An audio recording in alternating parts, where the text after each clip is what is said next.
Dr. Hasson, if you saw a baby in the hospital, just happened to go by the nursery, and you looked at him, what would make you think there's something wrong or something right with a normal newborn, just from a distance? What would you be looking for? Well, whenever we examine a newborn baby, there's several things you can look at. For example, we look at the movements of the baby's arms and legs. One of the mistakes that a lot of people make actually is when they examine a newborn baby is they'll first start poking him and trying to do things with him, where actually the best thing to do originally is just to look at the baby. Good observation. Good observation just from a distance, and watch what he's doing, watch his movements, and you see if he has the normal repertoire of movements. He's moving both arms and legs symmetrically. Sometimes babies will move one side more than the other, or they won't move as much as they should, or they'll move too much, more than they should. Most babies, when they get to the mother, they bond a little bit, and they fixate on the mother's face. Is that true? Sure, yeah. If you don't see that bonding or fixation, it would bother you a little bit. Is that true? Yeah, I mean, it's very important to look at all the features, especially at the baby's eyes and how he's looking around and how he's interacting with his environment. Okay, if the kid was a month old, would be anything else you would look at besides the fact the kid's moving arms, legs, or anything else you would be looking for?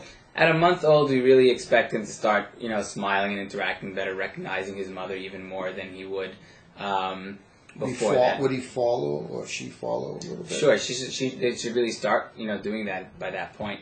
You'd also hope that they're starting to develop better head control and better control of their limbs and body as well. Well, they don't have absolute head control. There's a little lag at a month of age. Sure. By 3 months, is that head lag still there, or is it almost gone?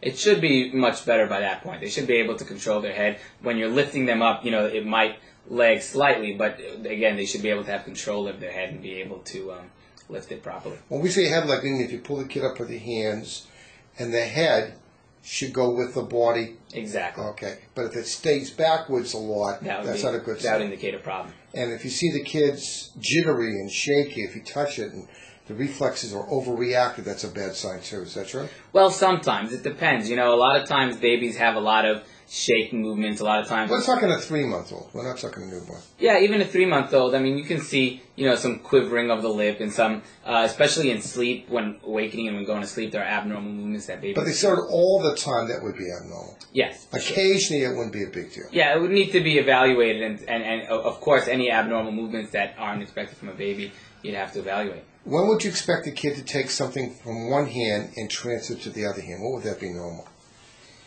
Start transferring from 3 months. They can start doing that. 4 months, you can start seeing it. Of course, if you don't see it by 5, 6 months, you start getting concerned. But it doesn't always mean there's a problem. But it's a little bit of a flag. Exactly, it's something you want to look at.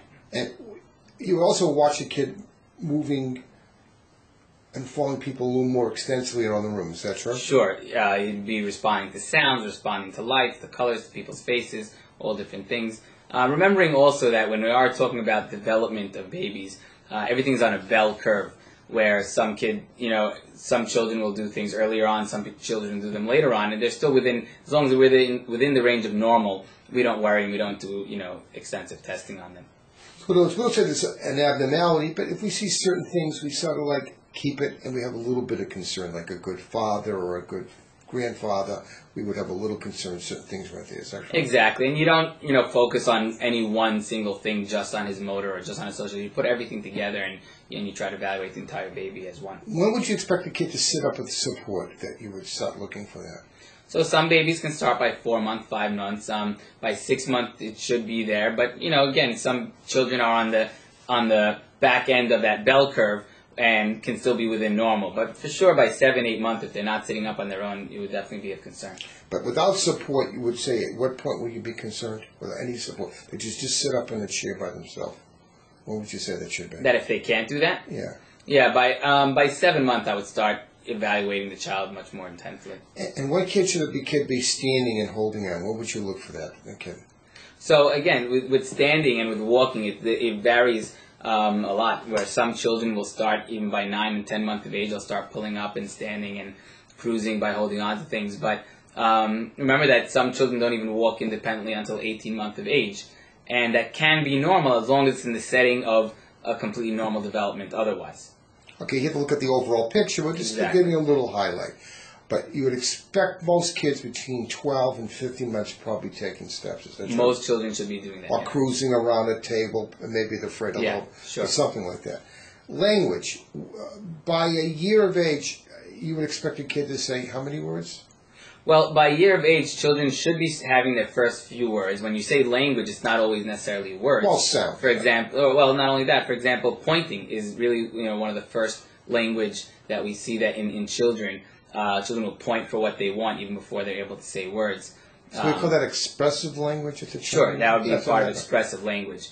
And even babbling and cooing is, the first starting of expressive language. And as using the hands is easier than controlling all the muscles in the mouth that it takes to say certain sounds and words, you can see children using their hands and gesturing as expressive language even before using their words. If a kid at 4 months of age wasn't making eye contact, would there be a little bit of concern? Sure. It's definitely by 4 months of age, they should be, at least with their mother, with their people that they're used to, should be making eye contact with them. They should be following, especially something that's of interest to them. What about a social smile? If the kid has no social smile, is that a little bit of a concern? Sure, that would be concerning. But where would you expect a social smile that it should be there in most babies? It's early on. I mean, they really start smiling from 1 to 2 months of age. They'll really start responding to their mother and being consoled by their mother. So in other words, if the kid's, say, 15 to 18 months and it's really not expressively, by pointing gyration or with words, that's sort of like another big red flag sometimes. Yeah, that's definitely a red flag. And there's all sorts of disorders that are associated with expressive language disorders. By expressive, we mean where they're saying and not as opposed to receptive, where they're understanding language. It varies. Okay, but of course, if you didn't think the kid was speaking, you'd always make sure the kid had a hearing test. It's always the first thing to do. There is the newborn hearing screen that's done when they're first born, but of course that's not very accurate. That's helpful, but if a child's not speaking, it's one of the first things you would do is check their hearing, because that's something that could be taken care of.